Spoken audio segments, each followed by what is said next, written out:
players and musicians want to know the answers to burning questions, top trombone players, even me, are here with Paul the Trombonist Nowell to answer your burning questions.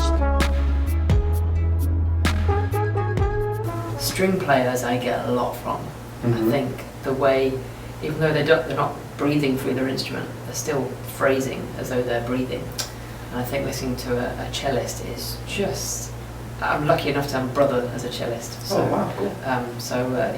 He's the one that got real music talent in the family. So you must have absorbed that growing up for sure. Yeah, absolutely, from a really young age. I think the classical technique-wise, I did arrive with all sorts of, I couldn't stop tongue stopping and things like that, and it's not right in classical orchestral repertoire and things, so getting all the proper basic technique took me right back and sorted out any technical problems, and then just built on that really. And I think sound-wise, naturally I think I feel most comfortable on a sort of medium bore, so going to a large bore, I still had that kind of sound on a large bore, so I had to really work on getting a darker sound while I was at college.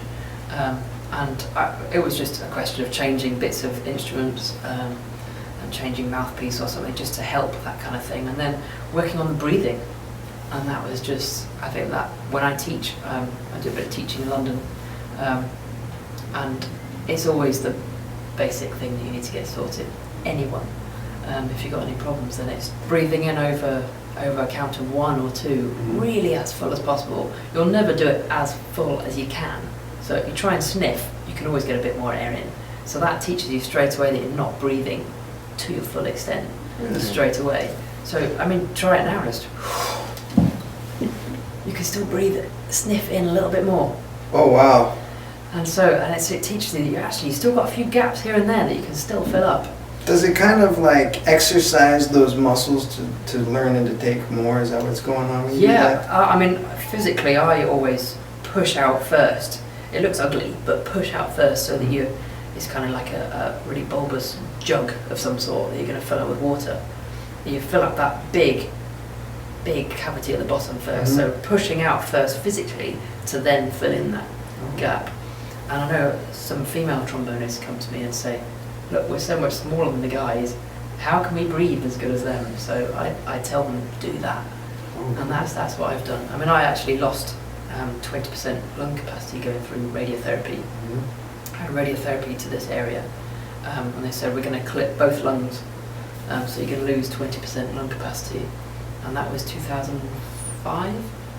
And then I was going through loads of treatment at the time, but then I had a bone marrow transplant 2011, and I had to have a lung function test to check that my lungs were okay before I went for the transplant, just to check I was strong enough. And they said, your lungs are working at 110%. Whoa! So I gained that 20% back, and I put that down purely to that. The trombone helped you, helped your health. Absolutely. That's amazing. And my specialists have even said they think it has contributed to keeping me alive. Wow, that's pretty powerful. Yeah. Wow. Yeah. So that's fascinating. Lungs are the most important thing. Yeah, it's a wind instrument, so you need to get some kind of wind going on there to make a sound, right? Common sense.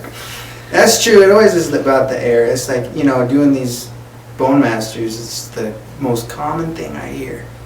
Air, air, air, air, air. Yeah, it's the universal thing. I had one student, he was a Spanish student. I only taught him for 1 year, and I always just say, right, okay, let's put the trombone down. Let's think about the air with this, what we're playing here. Let's think about where we're going to breathe here.